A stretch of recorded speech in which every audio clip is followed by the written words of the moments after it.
하나님 말씀 신명기 34장 1절에서 12절까지 말씀입니다. 함께 봉독하겠습니다. 모세가 모압 평지에서 느보산에 올라가 여리고 맞은편 비스가 산 꼭대기에 이르매 여호와께서 길르앗 온 땅을 단까지 보이시고 또 온 납달리와 에브라임과 므낫세의 땅과 서해까지의 유다 온 땅과 네겝과 종려나무의 성읍 여리고 골짜기 평지를 소알까지 보이시고 여호와께서 그에게 이르시되 이는 내가 아브라함과 이삭과 야곱에게 맹세하여 그의 후손에게 주리라 한 땅이라. 내가 네 눈으로 보게 하였거니와 너는 그리로 건너가지 못하리라 하시매 이에 여호와의 종 모세가 여호와의 말씀대로 모압 땅에서 죽어 벳부올 맞은편 모압 땅에 있는 골짜기에 장사되었고 오늘까지 그의 묻힌 곳을 아는 자가 없느니라. 모세가 죽을 때 나이 120세였으나 그의 눈이 흐리지 아니하였고 기력이 쇠하지 아니하였더라. 이스라엘 자손이 모압 평지에서 모세를 위하여 애곡하는 기간이 끝나도록 모세를 위하여 30일을 애곡하니라. 모세가 눈의 아들 여호수아에게 안수하였으므로 그에게 지혜의 영이 충만하니 이스라엘 자손이 여호와께서 모세에게 명령하신 대로 여호수아의 말을 순종하였더라. 그 후에는 이스라엘의 모세와 같은 선지자가 일어나지 못하였나니 모세는 여호와께서 대면하여 아시던 자요 여호와께서 그를 애굽 땅에 보내사 바로와 그의 모든 신하와 그의 온 땅에 모든 이적과 기사와 모든 큰 권능과 위엄을 행하게 하심에 온 이스라엘의 목전에서 그것을 행한 자이더라. 아멘. 오늘로 이제 성경 인물에서 이제 모세에 대해서 오늘로 모세에 대한 이야기는 마무리를 하겠습니다. 모세의 일생은 전반기 40년, 중반기 40년, 후반기 40년으로 이렇게 크게 나눌 수 있는데 특히 모세의 이 후반기 인생은 인간적인 관점으로는 온갖 고생으로 얼룩진 삶이었어요. 그렇지만 신앙적인 관점에서는 온전히 하나님의 종으로서 영광스러운 일에 최선을 다했던 복되고 명예로운 삶이었음을 알 수 있습니다. 우리도 우리의 인생도 모세만큼은 아니지만 인간적인 관점으로 세상의 즐거움을 추구하고 탐닉하는 그러한 인생을 살 것인가, 아니면 신앙적인 관점에서 하나님 나라와 그 의를 구하는 인생을 살 것인가의 이 선택의 길을 우리는 매일 매순간 고민하면서 살아갑니다. 그런데 히브리서 9장 27절에 보면은 한 번 죽는 것은 사람에게 정해진 것이요 그 후에는 심판이 있으리니 라는 말씀이 있는데, 이 말씀은 하나님을 믿는 성도에게는 위로의 말씀이에요. 그렇지만 불신자나 어설프게 교회 다니는 자들에게는 무서운 경고의 말씀입니다. 출애굽 지도자 모세는 이스라엘 민족뿐만 아니라 영적 이스라엘인 우리 성도들에게도 매우 모범이 되는 사람, 그렇죠? 모세도 오늘 본문을 보면은 사람에게 정해진 대로 죽게 돼요. 근데 그의 죽음은 우리의 생각으로는 이해할 수 없는, 어떻게 보면 우리의 상식으로는 허탈하기까지 한 그러한 죽음을 맞습니다. 모세는 평생을 하나님의 종으로서 최선을 다했으나 그 역시 죄성을 가진 인간이기에 가데스에서 마실 물이 없어 불평과 원망하는 출애굽 2세대를 하나님께서 긍휼히 여기시고 그들과 그들의 가축에게 물을 마시게 함으로 하나님의 그 거룩하심을 드러낼 것을 말씀하신 그 하나님의 뜻을 모세는 어때요? 순간 끓어오르는 분노를 다스리지 못하고 그들을 향해서 어때요? 불같이 화를 내며 결코 해서는 안 될 그 말과 행동으로 해서 어떤 모습을 보였습니까? 불신앙의 모습을 보였어요. 근데 딱 그 한 번의 결과가 가나안 땅에 들어가지 못하는 것이라는 심판의 말씀을 듣게 됩니다. 그러니까 이 심판의 말씀은 요 잘못에 대한 심판이지 구원을 못 받았다는 얘기가 아니에요. 이걸 잘못 생각하면 안 됩니다. 이에 대해서 지난 시간에 제가 말씀드렸죠. 많이 받고 많이 맡은 종에게는 주인이 많이 달라고 하실 것이라는 말씀을 드렸어요. 그래서 우리들이 주님께 받은 구원과 우리 속에 성령님이 내주하심도 어때요? 우리도 많이 받고 많이 맡은 자라는 증거예요. 이게. 예. 그리고 이제 오늘은 모세의 죽음을 통해서 하나님의 그 선하신 뜻을 우리가 깨닫는 그러한 은혜가 있기를 소망합니다. 예. 신명기는 전에 강해할 때 제가 신명기 강해를 쭉 했는데 그 모세의 정겨운 잔소리라고 제가 말씀드렸어요. 예, 잔소리라고 그랬어요. 모세의 잔소리. 근데 짜증나는 잔소리가 아니라 정겨운 잔소리라고 말씀드렸어요. 이 신명이라는 말은 뭐예요? 이게 계명을 거듭 되풀이하여서 알려준다는 뜻이에요. 현대 중국어에서 신명은 거듭 강조하여 명령한다라는 뜻을 지닌 동사예요. 그러니까 신자를 이게 납신자도 되고 이제 거듭신이라는 의미로 사용하는 가장 그 이해하기 쉬운 예가 뭐냐면 신신당부한다 이 얘기 많이 듣죠. 이게 거듭 당부한다는 뜻이에요. 예. 왜 거듭 당부합니까? 왜? 출애굽 1세대 이스라엘 백성들이 여호수아와 갈렙을 제외한 모두가 하나님의 말씀을 믿지 않았잖아요. 그렇다가 가나안 땅에 들어가지 못하고 40년 동안 방황하던 끝에 모두 그 광야에서 다 죽었기 때문이죠. 그래서 모세가 이제 다시 가나안 땅에 들어가기 전 출애굽 이후에 출생한 이 출애굽 2세대인 이스라엘 백성들을 한자리에다 모아놓고 어떻게 해서 너희가 여기까지 오게 됐는지 그동안의 과정, 그렇죠? 예, 이런 거를 얘기하면서 경계로 삼은 것이죠. 예, 그래서 신명기는 출애굽 1세대에 들려주셨던 하나님의 가르침을 출애굽 2세대에 해당하는 이 세 세대, 이 이스라엘 백성들에게 새롭게 해석해서 전하는 말씀이에요. 그래서 가나안에 들어가 정착하게 되는 이스라엘 백성들에게 하나님께서 무엇을 원하시는지, 이스라엘 백성이 마땅히 성취해야 할 그 하나님의 뜻이 무엇인지를 모세가 선포한 설교예요. 또 그리고 또 뭐가 됩니까? 유언이 되는 거죠. 예, 이게 유언이 되는 겁니다. 근데 이제 신명기 32장은 이스라엘의 과거, 현재, 미래를 노래하는 그 모세의 노래라고 이렇게 나와요. 그래서 모세의 마지막 예언을 담고 있어요. 신명기 32장이. 특히 모세는 하나님을 여기서 32장을 보면 반석이란 말이 엄청 많이 나와요. 하나님을 반석으로 표현하면서 이스라엘의 안전과 이스라엘이 참으로 의뢰해야 할 대상이 하나님이심을 강조합니다. 그래서 여기 신명기 32장을 보게 되면 모세의 노래의 내용인데 첫 번째가 1절에서 4절까지가 말씀의 경청을 촉구하면서 여호와의 공의로우신 속성을 찬양하는 거예요.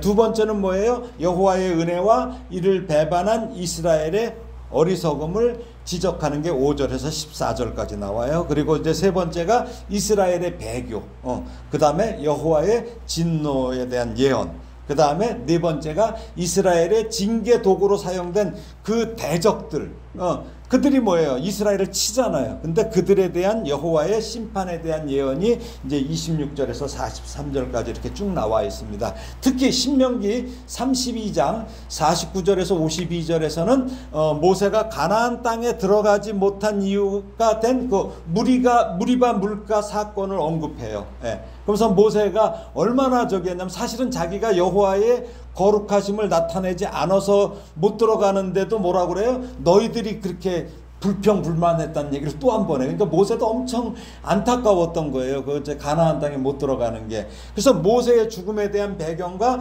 모세가 가나안을 들어갈 수는 없지만 볼 수는 있을 것이라는 그 하나님의 배려를 기록합니다. 그래서 한번 신명기 32장 49절에서 52절을 한번 읽어보겠습니다. 시작. 너는 여리고 맞은편 모압 땅에 있는 아바림 산에 올라가 느보산에 이르러 내가 이스라엘 자손에게 기업으로 주는 가나안 땅을 바라보라. 네 형 아론이 호르산에서 죽어 그의 조상에게로 돌아간 것 같이 너도 올라가는 이 산에서 죽어 네 조상에게로 돌아가리니 이는 너희가 신광야 가데스의 무리바 물가에서 이스라엘 자손 중 내게 범죄하여 내 거룩함을 이스라엘 자손 중에서 나타내지 아니한 까닭이라. 네가 비록 내가 이스라엘 자손에게 주는 땅을 맞은편에서 바라보기는 하려니와 그리로 들어가지는 못하리라 하시니라. 예, 이게 이제 중요한 얘기죠. 예. 하나님의 말씀대로 모세는 여기 말씀 보면 어때요? 저기 아론이 호르산에서 죽어서 조상에게 돌아가는 것 같이 이제 너도 이제 이렇게 올라가. 여기서 이렇게 올라가면 뭐예요? 이거는 올라가는 건 뭐예요? 죽으러 가는 거야. 스스로 죽으러 가는 거예요. 예. 이 말씀을 하셔요. 이제 하나님의 말씀대로 모세는 가나안 땅에 들어가지 못하고 그저 멀리 맞은편에서 바라보기만 해요. 멀리 맞은편에서 바라보기만 해요. 하나님이 약속하신 가나안은 젖과 꿀이 흐르는 땅이라고 하나님께서 말씀하셨어요. 그러나 우리가 가나안이 아무리 좋아도 그곳은 어때요? 천국이에요? 이 세상이에요? 이 세상이에요. 이 세상일 뿐 천국과는 비교될 수 없어요. 40여 년을 동족 이스라엘 백성을 이끌었고 그토록 들어가고 싶었던 가나안 땅은 들어가지 못해서 물론 아쉬워요. 왜? 우리는 뭘 꼭 한번 마무리를 짓고 싶어 하잖아요. 자기가 정해놓고 내가 여기까지가 마무리라고 하잖아요. 그러니까 아쉬워. 그렇지만 모세는 어때요? 천국에는 어때요? 들어간 거죠. 들어간 거죠. 그 가나안 땅이 아무리 좋아도 천국만은 못합니다. 요즘에 그 EBS 프로그램을 이렇게 보면은 건축 탐구 집이라는 그 프로그램이 있어요. 그래서 평범한 그 집주인들, 건축주들의 그 사연과 그들이 지은 뭐 다채로운 집들이 나와. 그래서 그걸 조명하고 건축가의 시선으로 그 집의 의미를 이렇게 탐구하는 그런 프로그램이에요. 근데 이 프로그램은 보니까 단순한 어떤 공간을 넘어서 가족의 추억, 삶의 철학 이런 게 담긴 집의 그 다양한 형태와 가치를 보여주고 있어요. 이런 프로그램을 보면 사람들이 어떻게 돼? 야, 나도 저런 곳에서 살고 싶다 이 생각을 한단 말이에요. 그 집을 보고 연예인들 집 보고 막 거기 가서 살고 싶다고 하잖아요. 예수님께서 이 세상에 오셔서 하신 말씀이 뭐예요? 회개하라 천국이 가까이 왔느니라. 그러니까 하나님 나라에 대해서 말한 거예요. 하나님 나라에 대하여. 또 예수님께서 승천하시기 전에 우리가 있을 어디를 예비하러 가신다고 그래? 거처를 예비하러 가신다고 말씀하셨어요. 그렇죠? 요한복음 14장 2절 3절 읽어볼까요? 시작. 내 아버지 집에 거할 곳이 많도다. 그렇지 않으면 너희에게 일렀으리라. 내가 너희를 위하여 거처를 예비하러 가노니 가서 너희를 위하여 거처를 예비하면 내가 다시 와서 너희를 내게로 영접하여 나 있는 곳에 너희도 있게 하리라. 예수님께서 올라가신 이유가 이거예요. 지금 거처를 예비하러 가셨어요. 우리는 이 거처를 기대해야 돼요. 부자와 거지 나사로의 비유에서 부자는 나사로가 있는 곳을 멀리서 바라볼 수는 있었어요. 그렇죠? 근데 결코 갈 수 없는 곳이었어요. 이게 환장하는 거야. 그렇죠? 보기는 보는데 가지 못해. 모세가 비록 그토록 가고 싶었던 가나안 땅은 들어가지 못했지만 모세는 가나안과 비교할 수 없는 천국에 들어간 것이에요. 우리가 이 세상을 살면서 살고 싶은 곳, 가고 싶은 곳에는 못 간다 할지라도 요즘에 보면은 많이 볼 수 있어. TV. 그쵸? 막 세계 각국 여행 다니는 사람 나오잖아. 또 유튜브, 또 여행 유튜버들 있어요. 그거를 본다 할지처럼 그걸 본다 할 수 있어요. 그렇지만 그걸 본다 할지라도 모세처럼 이 세상을 떠나는 그날에 우리는 어디에 있어야 돼요? 낙원에 있어야 돼요. 그쵸? 아멘입니까? 네. 또 예수님께서 다시 오실 때 우리가 거처할 곳이 다 예비하셨을 때는 우리는 그곳에 있어야지. 부자처럼 고통 중에서 건너편에서 바라보는 일이 있어서는 안 됩니다. 그래서 우리가 아까 예배 전에 찬송했었지요. 햇빛보다 더 밝은 곳 내 집이네. 거기에 이렇게 주님께서 만들어 놓으신다는 거예요. 우리가 갈 곳이 이곳이죠. 햇빛보다 더 밝은 곳 내 집. 푸른 하늘 저편. 내 주여 내 주여 날 들으소서. 우리가 예수를 믿으면 주님께서 들으실 거 아니에요. 그렇죠? 예, 들어서 올려주시죠. 우리가 갈 곳은 이곳입니다.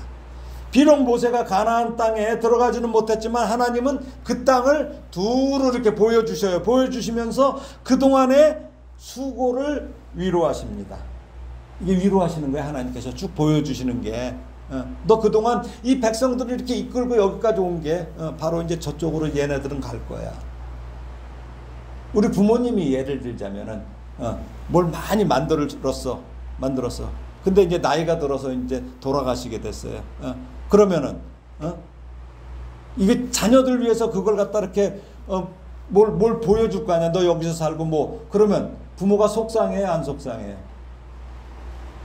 죽는 것은 좀 그렇지만 그래도 자녀들한테 줄 걸 주니까 어때요? 기쁘지요. 비록 죽는다 할지라도 기쁘다는 얘기죠. 근데 모세도 어때요? 자기가 지금 죽지만 그런 모습을 쭉 보는 거야. 그동안 그렇게 고생한 곳이 바로 이 백성들이 저기 가서 살 곳이란 얘기죠.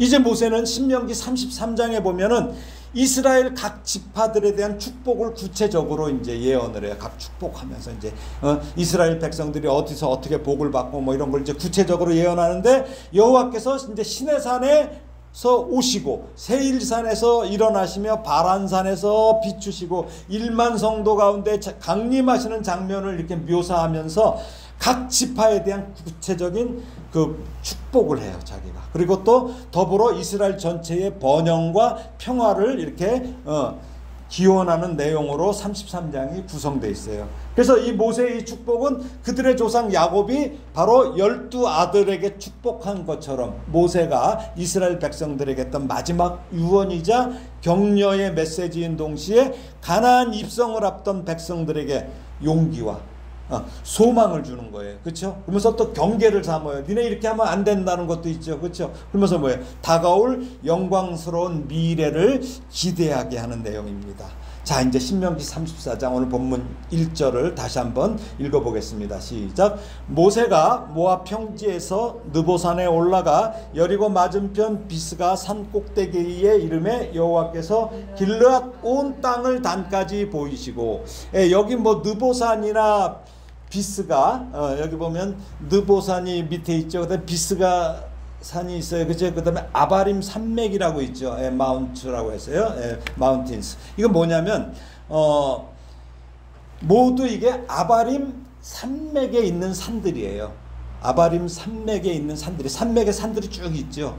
산맥에 있는 산들이에요. 봉우리들이에요. 그리고 히브리어 성경은 이걸 갖다가 뭐라고 하냐면은 모압 평지에서, 지금 우리 여기 신명기 우리 개역개정 성경에 느보산을 경유해 여리고 맞은편 비스가 산 꼭대기에 이른 것이 아니라, 잘 들으세요, 느보산을 비스가의 꼭대기로 기록하고 있어요.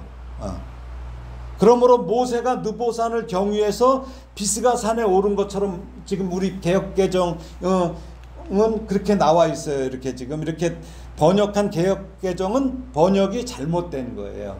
번역이 잘못된 거예요. 비스가라는 말의 뜻이 뭐예요? 산봉우리라는 것을 기억하시면 돼요. 비스가라는 게 봉우리라는 뜻이에요. 봉우리. 자, 그래서 요거에 대해서 저기 메시지 성경은 이렇게 얘기하고 있어요. 자, 읽어볼까요? 모세가 모압 평야에서 여리고 맞은편에 있는 느보산 비스가 꼭대기에 올랐다. 하나님께서 그에게 길르앗에서 단까지 이르는 온 땅을 보여주셨다. 다르죠. 또 공동 번역도 어떻게 나와요? 모세가 모압 광야에서 예리고 맞은편에 있는 느보산 비스가 봉우리. 그러니까 느보산에 있는 제일 높은 데가 비스가 봉우리라는 거예요. 그러니까 야훼께서 그에게 온 땅을 보여주셨다. 단에 이르는 길르앗 지방, 이렇게 나와 있고, 새번역 성경도 모세가 모압 평원 여리고 맞은편에 있는 느보산의 비스가 봉우리에 오르니 주님께서는 그에게 단까지 이르는 길르앗 지방 온 땅을 보여주셨다. 그러니까 우리 개역개정 성경이 이렇게 번역이 잘못된 게 있어요. 예. 그러면 이 비스가 봉우리는 어때요? 가나안 땅을 조망하는 거야. 그러니까 조망이라는 건 뭐예요? 높은 곳에 올라서 이렇게 깊이, 그러니까 아주 깊이 있게 관찰하는 거죠. 아주 세밀하게 관찰하는 거죠. 멀리 바라보는 거죠. 이런데 아주 적합한 장소야. 바로 이 비스가 봉우리가 보일 수 있도록 적합한 장소예요. 그러니까 길르앗은 사해 위에 그 요단강 동편에 위치한 지역이에요. 그러니까 이것은 하나님께서 약속하신 가나안 밖에 위치해 있어요.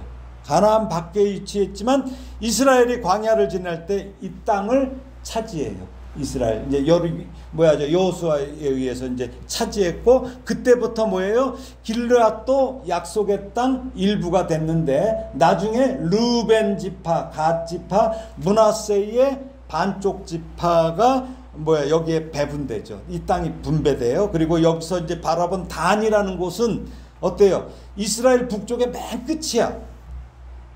그래서 만일 여기 단이 단지파가 차지한 가나안 최북단, 그러니까 그 헤르몬산 산기슭의 단을 말한다면 이 비스가 몽우리에서 헤르몬 부근의 단까지의 거리가 약 160km예요. 그러므로 모세가 아무리 120세 어때 시력이 좋아도 또 이 비스가 봉우리가 약 830m, 835m라고 그래요. 거기서 높다고 할지라도 160km 밖에가 보일까요? 안 보이죠. 예, 그것까지 볼 수 없으므로 이런 일은 어때요? 전능하신 하나님의 능력으로 모세에게 보여주셔야만 가능하다고 성경 주석가 매튜 헨리는 그렇게 말하고 있어요. 그러니까 하나님이 임종을 앞둔 모세의 눈을 여셨어. 그래갖고 그 끝에까지 가나안 전체의 땅을 보여주셨다는 해석이 어때요? 가능하지요. 예. 그렇게. 그러니까 저는 그래서 이 매튜 헨리의 이 해석이, 그 성경 주석이 참 탁월하다고 저는 보고 있어요. 예. 원래 모든 땅의 주인은 누구예요? 하나님이시죠. 예. 우리가 어디다 등기해봐야 제 것, 자기 것 돼요? 안 돼요. 예? 하나님이에요. 그래서 하나님의 소유권을 이스라엘 백성에게 넘겨주시려는 그 땅을 모세는 가장 먼저 바라보는 은혜를 입은 거야. 그쵸? 가장 먼저 바라보는 은혜를 입었어요. 백성들은 아직 보지도 못했어요. 이걸 보았어요. 모세가 그 땅을 밟지는 못했지만 하나님의 명령대로 순종해서 그 긴 시간 동안, 세월 동안 충성을 다한 모세에게 하나님께서는 그래, 내가 그 오랜 세월을 그 내 명령에 따라서 이 어린아이와 같은 아무것도 모르는 이 이스라엘을 품고 이끌어온 수고를 내가 너 알아. 너 알아. 그런 의미로 그 땅을 모세에게 가장 먼저 보여주시는 그러한 은혜를 베푸신 거예요. 우리가 이걸 알아야 돼. 그러니까 우리가 모세가 이게 억울한 게 아니죠. 예, 우리가 이런 걸 잘 봐야 되겠죠. 예, 자, 그 다음에 오늘 본문을 또 한번 볼까요? 신명기 34장 2절 3절 시작. 또 온 납달리와 에브라임과 므낫세의 땅과 서해까지의 유다 온 땅과 네겝과 종려나무의 성읍 그리고 여리고 골짜기 평지를 소알까지 보이시고. 예. 그러니까 이제 그리고 모세는 북서쪽 갈릴리 지역의 저쪽 납달리를 본 후에 서쪽에 에브라임과 므낫세의 땅을 바라보는데, 서해는 여기 어디를 얘기했냐면 지중해를 얘기해요. 서해가 지중해예요. 그래서 계속해서 모세의 눈은 이스라엘 남쪽의 유다 온 땅까지 바라봐요. 그거 어떻게 바라봐요? 하나님께서 눈을 열어주시니까 다 바라보는 거예요. 이어서 네겝이죠. 네겝과 모세가 서 있는 곳 맞은편 여리고 골짜기와 소알 땅까지 가나안 온 땅을 모세는 반시계 방향으로 이렇게 쭉 둘러보는 거예요. 둘러가면서 본 곳이에요. 자, 그리고서 이제 34장 4절 한번 볼까요? 하나님께서 뭐라고 말씀하십니까? 시작. 여호와께서 그에게 이르시되 이는 내가 아브라함과 이삭과 야곱에게 맹세하여 그의 후손에게 주리라 한 땅이라 내가 네 눈으로 보게 하였거니와 너는 그리로 건너가지 못하리라 하시매. 예, 하나님께서는 모세야, 내가 본 이 땅은 내가 너희 조상 아브라함과 이삭과 야곱에게 주겠다고 약속한 땅이야. 이렇게 말씀하시는데 이 말은 뭐예요? 모세가 처음 듣는 말이 아니에요. 말씀이 아니에요. 이미 하나님께서는 모세에게 신명기 3장 26절에 보면은 나와요. 너 역할은 여기까지야. 그만해도 족하다고 그래요. 그만해도 족하다고 그래요. 그래서 이 일로 다시 내게 말하지 말라고 그러세요. 다시는 말하지 말라. 그만해도 족하다는 게 뭐야? 내 은혜는 거기에 족하다는 거죠. 사도 바울에게도 그러죠. 예, 자기에게 그 사탄의 가시가 있어요. 빼달라고 하니까 하나님께서 그러니까 내 은혜가 내게 족하다. 똑같아요. 아니 사도 바울도 그렇게 열심히 일하면 그거 제거해 주시면 얼마나 좋아. 근데 그거는 우리가 정한 거죠. 예. 그것만으로도 충분하다는 거죠. 그런데 모세에게 가나안 땅을 보이신 것이 모세를 괴롭히는 것이 아닌가 하고 이렇게 잘못 생각하고 뭐 이런 이상한 그 신학자들이 있어요. 그렇죠? 예. 저는 그런 사람들을 신학자라고 안 하고 신학자라고 얘기하는데, 예. 하나님은 그들의 조상 아브라함에게 창세기 12장 7절에 보면 내가 이 땅을 네 자손에게 주리라고 분명히 약속하셨어요. 그리고 그 후에도 하나님은 또 땅을 보여주시면서, 원래 그래요. 이 당시에 땅을 계약하려면 보여주고서 약속해요. 계약하고서 반드시 안 보고서 어떻게 그래요. 그렇죠? 우리가 부동산 거래 그렇잖아요. 당연히 가서 보잖아요. 예. 자, 그래서 창세기 13장에 보면은 14절 15절을 또 보면은 읽어볼까요? 롯이 아브라함을 떠난 후에 여호와께서 아브라함에게 이르시되 너는 눈을 들어 너 있는 곳에서 북쪽과 남쪽 그리고 동쪽과 서쪽을 바라보라. 보이는 땅을 내가 너와 네 자손에게 주리니 영원히 이르리라. 근데 저는 그래요. 매튜 헨리의 주석에 의하면 아브라함에게도 영적으로 더 넓게 보여주셨을 거예요. 그 사람의 눈으로 얼만큼 보이겠어요. 그렇죠? 예. 그리고 아브라함을 아브라함으로 이름을 바꿔주시죠. 예, 이름을 바꿔주시면서 뭐라고 그래요? 내가 너와 네 후손에게 네가 거류하는 이 땅 곧 가나안 온 땅을 주어 영원한 기업이 되게 하고 나는 그들의 하나님이 되리라. 예, 이렇게 거듭 말씀하신 후에 뭘 명하시냐면 이때 할례를 명하셔요. 이때 할례를 명하시는 거야. 그리고 이제 하나님께서는 어때요? 아브라함의 아들 이삭에게도 동일한 언약을 하셨어요. 그리고 그 이삭은 야곱에게 장자의 축복을 하며 땅의 약속을 전했는데 이때 야곱이 억지로 장자권을 뺏으려고 하면서 형한테 죽게 생기니까 형 에서를 피해서 하란으로 도주하는 야곱에게 하나님께서 나타나시죠. 그래서 동일한 약속을 하셨어요. 그리고 또 야곱이 하란에서 돌아온 후에도 뭐라고 그래요? 창세기 35장 12절에 보면은 내가 아브라함과 이삭에게 준 땅을 네게 주고 내가 네 후손에게도 땅을 주리라고 재차 약속하셨던 하나님이에요. 그리고 400여 년이 지난 오늘 본문에서도 모세에게도 또 재확인시켜 주시는 거예요. 그러니까 왜 하나님이 내 말은 그냥 실언이 아니다. 반드시 한다. 그리고 보여주시잖아요. 보여주시기까지 하는 거예요. 그 땅 사기치는 사람들 많잖아요. 그 전에 그 부동산 사기치는 사람들 많았어요. 전화 와갖고 저기 뭐야 어디 땅이 좋은데 가보면 이상한 곳에다가 그렇잖아요. 예. 아니야. 자기 땅도 아닌 것도 있고 또 전혀 뭐 거기서 뭘 할 수가 없는 곳인데 그런 경우도 많았지요. 그러나 하나님은 그런 분이 아니죠. 예. 자, 그래서 이제 오늘 본문 신명기 34장 5절에서 9절을 한번 읽어보겠습니다. 시작. 이에 여호와의 종 모세가 여호와의 말씀대로 모압 땅에서 죽어 벳부올 맞은편 모압 땅에 있는 골짜기에서 장사되었고 오늘까지 그의 묻힌 곳을 아는 자가 없느니라. 모세가 죽을 때 나이 120세였으나 그의 눈이 흐리지 아니하였고 기력이 쇠하지 아니하였더라. 이스라엘 자손이 모압 평지에서 모세를 위하여 애곡하는 기간이 끝나도록 모세를 위하여 30일을 애곡하니라. 모세가 눈의 아들 여호수아에게 안수하였으므로 그에게 지혜의 영이 충만하니 이스라엘 자손이 여호와께서 모세에게 명령하신 대로 여호수아의 말을 순종하였더라. 예, 이제 모세는 죽게 돼요. 예. 근데 오늘 여기 본문 보니까 모세를 누구라고 그래요? 맨 앞에 여호와의 종. 모세를 여호와의 종이라고 말합니다. 이는 모세가 신실하게 하나님께서 맡기신 모든 역사를 힘을 다해 마쳤다는 표현이에요. 우리 찬송가 240장 보면 뭐가 나와요? 주가 맡긴 모든 역사, 주가 맡긴 모든 역사 힘을 다해 마친 거예요.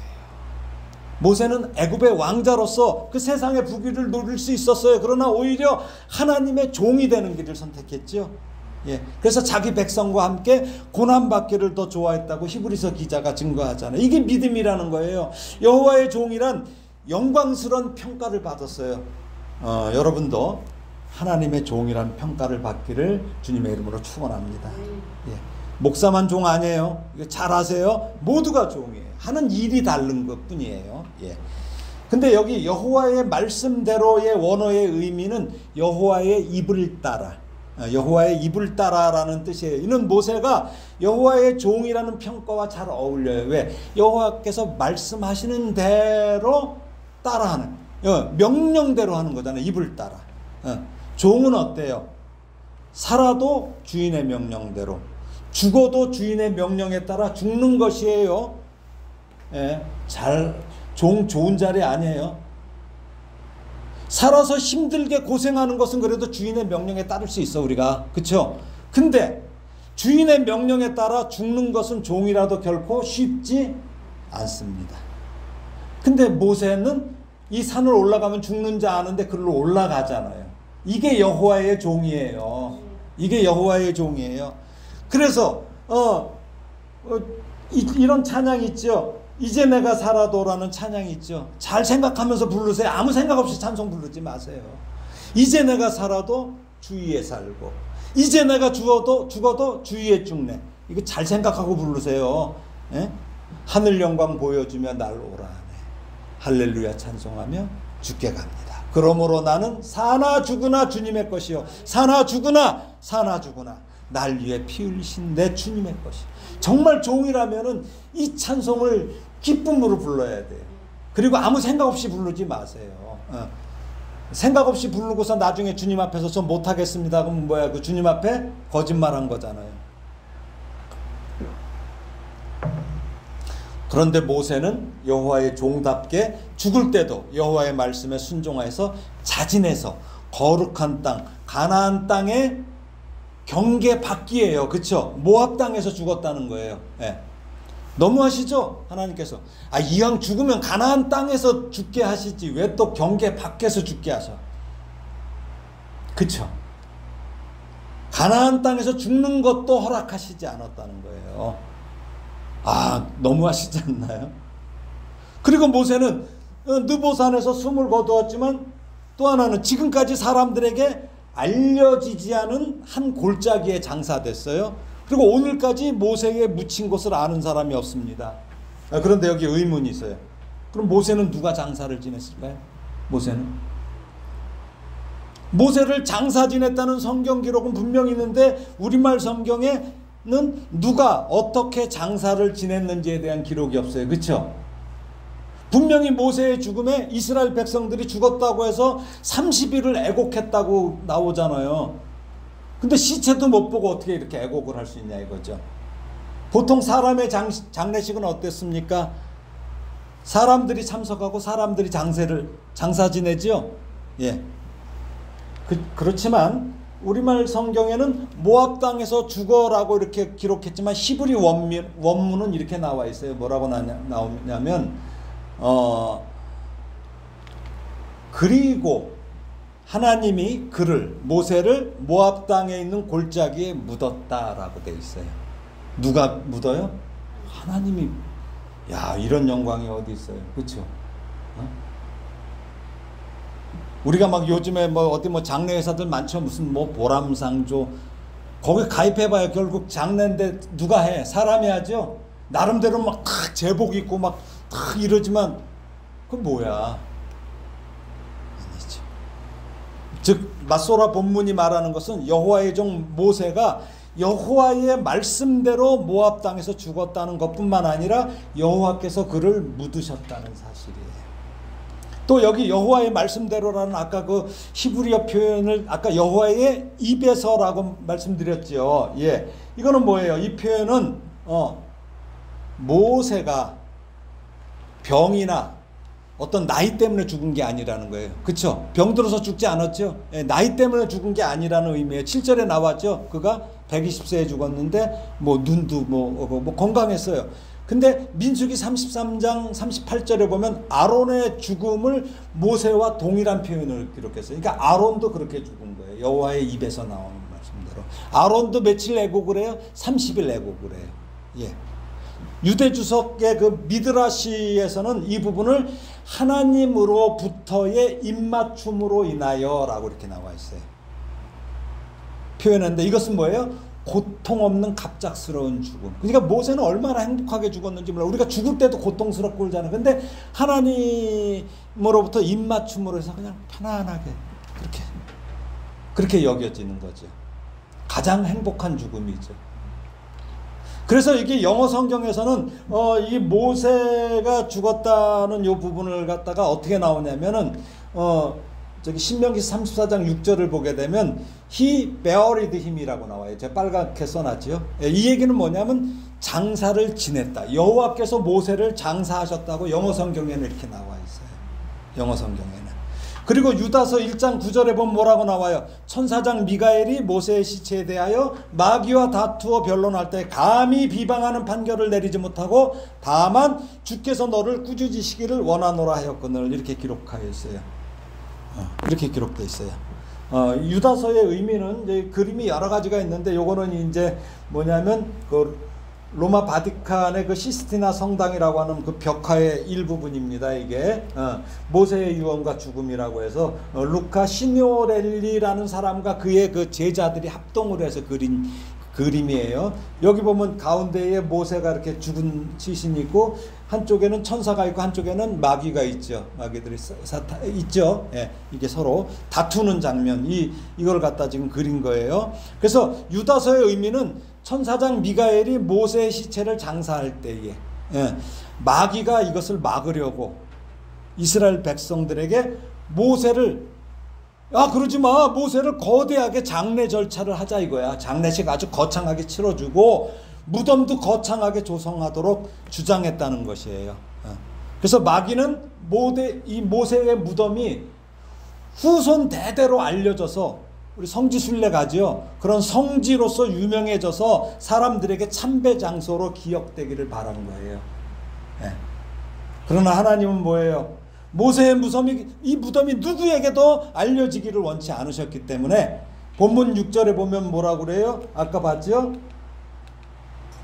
여기 보면은 6절 보면은 오늘까지 그의 묻힌 곳을 아는 자가 없느니라고 기록된 거예요. 이것은 뭐예요? 모세의 무덤이 우상이 되는 것을 하나님께서 직접 개입하셔서 막은 거예요.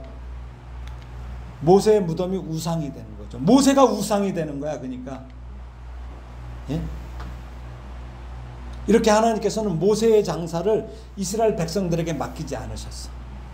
그리고 무덤의 위치까지 숨기신 것은 이스라엘 백성들이 자기네들 민족의 영도자였던 모세를 존경하는 것을 넘어 우상처럼 섬길 것을 염려하셨기 때문입니다. 이 애굽의 압제로부터 이스라엘 민족 해방시켰어요. 그리고 수많은 시련이 있었지만 40여 년 광야 생활을 인도했어요. 온유하게 그것도 한 번은 성질을 부렸지만 이제 가나안 그 약속의 땅 바로 앞까지 무사히 당도하게 한 그 모세잖아요. 그들을 갖다가 전무후무한 탁월한 지도자예요. 그러니까 백성들로부터 칭송받기에 충분해. 부족함이 없어. 그러니까 어때요? 그만큼 우상화될 염려도 컸지요. 당연히 우상화가 되지요. 늘 말씀드리지만 우상은 뭐예요? 우상. 제가 늘 말씀드려요. 하나님 아닌 모든 것이 우상이에요. 하나님 아닌 것. 하나님 아닌 것을 자꾸 높이는 게 우상이에요. 또 인간의 죄성은 피조물을 자꾸 하나님의 위치에 두고 그것으로 하나님을 대체하는 일에 몰입한다는 거예요. 근데 그것이 너무나 어때요? 어떤 것들이에요? 나무도 그렇게 만들어. 돌, 달, 별, 일월성신. 그래서 열왕기서나 이런 거 보면 전부 일월성신 섬겨요. 동물이나 사람이든 상관없어요. 그러니 업적이 뛰어난 사람에 대해서는 어때요? 그 숭배가 더욱 극심하지요. 우리나라 무당들도 그래요. 우상으로 삼는 것에 누가 있어? 단군, 이순신, 권율, 김유신, 요즘에는 박정희도 있어요. 박정희도 모셔놓고 하더라고, 이 무당들이. 그러니 결국 우상 숭배로 멸망한 이스라엘 백성들에게 모세의 무덤이 있었다면 가장 큰 숭배 대상이었고 더 빨리 멸망했을 거야. 그래서 하나님께서 막으신 것입니다. 아예 가나안 땅 경계 바뀐 모압 땅에서 모세를 죽이신 거예요.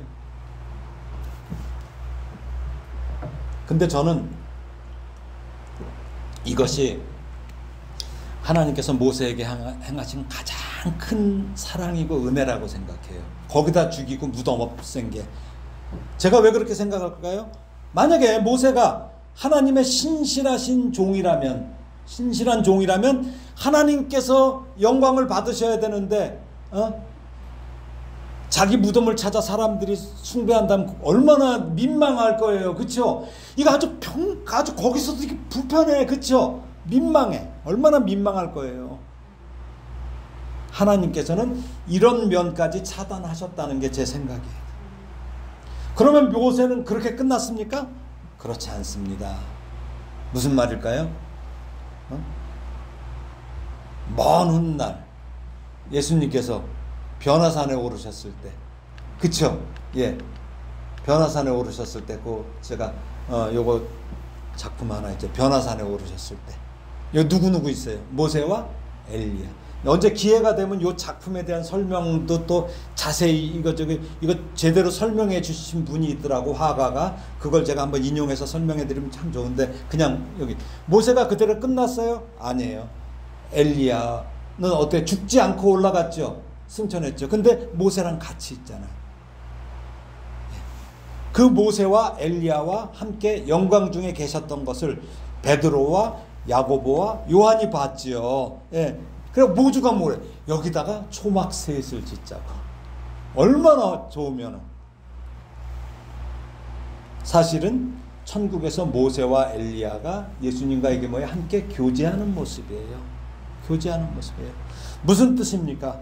모세가 눈에 보이는 육신적 약속의 땅인 가나안에는 들어가지 못했지만 영원한 약속의 땅, 영적인 가나안에 어때요? 들어간 거죠. 그래서 우리가 아까 우리 예배 전에 찬송했잖아요. 나 가나안 땅 귀한 성에 들어가려고 내 무거운 짐 벗어버려. 죄 중에 다시 방황할 일 없고 저 생명 시냇가에 살게. 예. 저는 이 가사가 너무너무 좋아요. 저는 이 찬양이 너무너무 좋아요. 힘들 때마다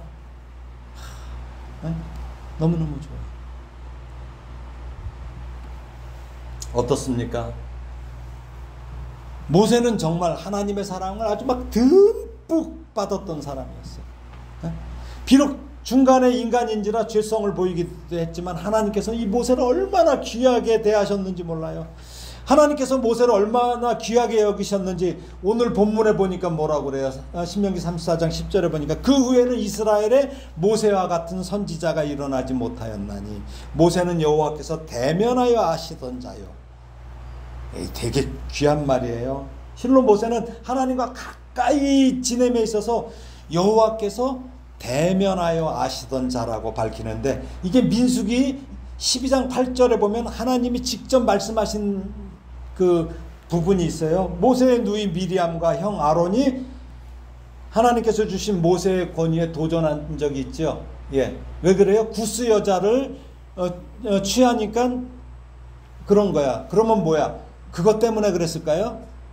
아니야. 평소에도 안 입고 왔어. 안 입고 있다가 그게 하나의 계기가 됐어. 트집 잡을 계기가 돼서 그랬어요. 그때 뭐라고 그랬어요?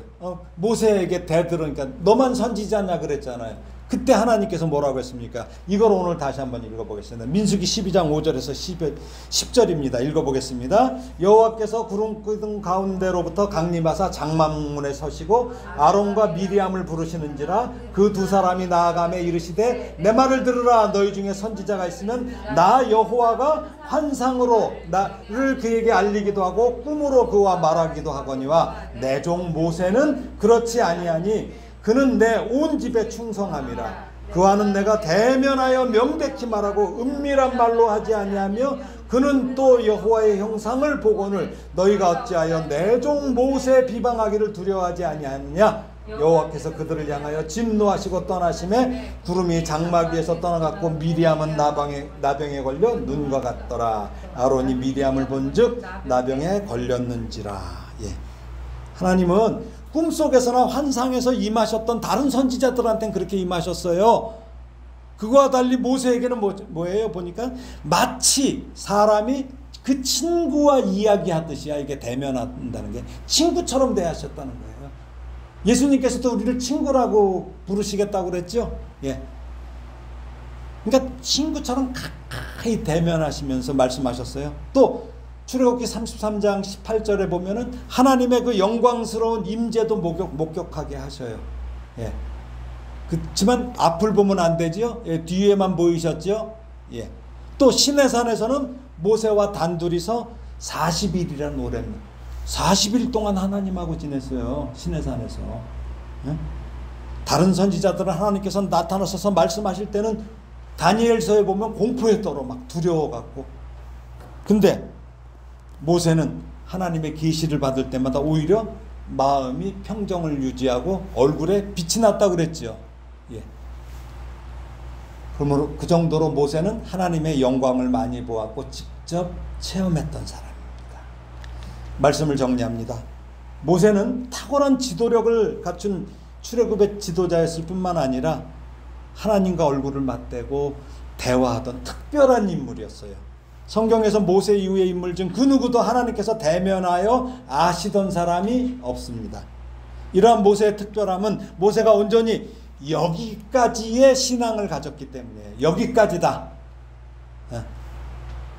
사도 바울도 여기까지의 신앙이죠. 예. 우리가 늘 어려워하는 것이 무엇입니까? 내가 어떤 것을 정하고 하나님께 허락을 요청하는 이런 불신앙을 많이 해요. 우리 기도 내용이 거의 그렇죠. 내가 정해놓고 하나님한테 결제하라고 그래요.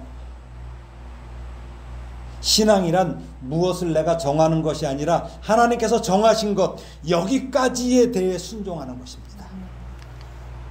우리가 어떤 사람과 마주 앉아서 정다운 대화를 나눌 때 두 사람 사이를 표현하는 말이 친밀하다. 그렇죠? 친밀하다 입니다. 얼굴을 맞대고 대화를 나누는 것이 바로 친밀함인데, 하나님과 모세의 관계가 이렇습니다.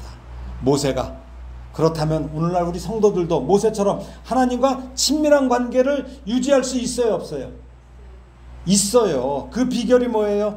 주님의 말씀을 지키는 것입니다. 주님께서 분명히 말씀하셨어요. 요한복음 14장 23절에서 예수께서 대답하여 이르시되 사람이 나를 사랑하면 뭘 지켜요? 내 말을 지키리니 내 아버지께서 그를 사랑하실 것이요 우리가 그에게 가서 거처를 그와 함께 하리라.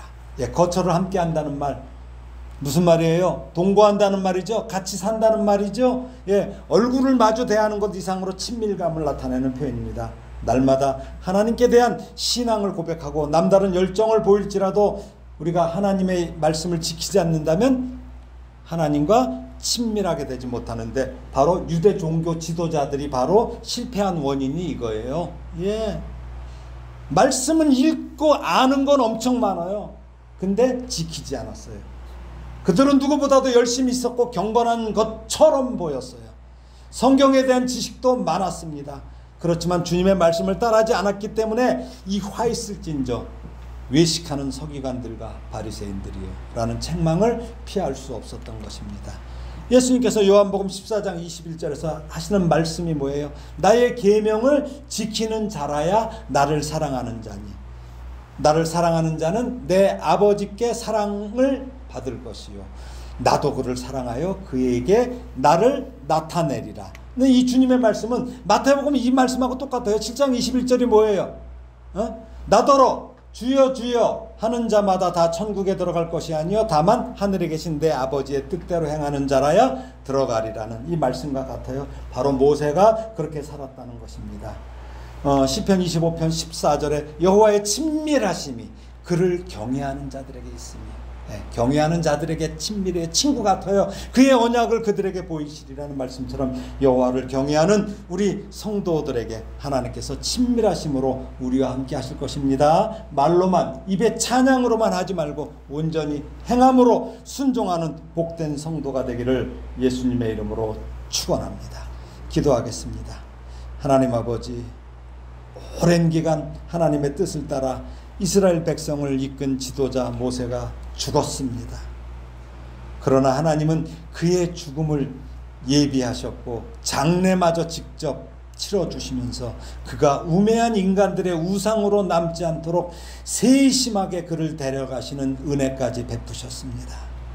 모세의 죽음을 통해 하나님이 그 신실한 당신의 종에게 베푸신 은혜를 우리도 기억하기 원합니다.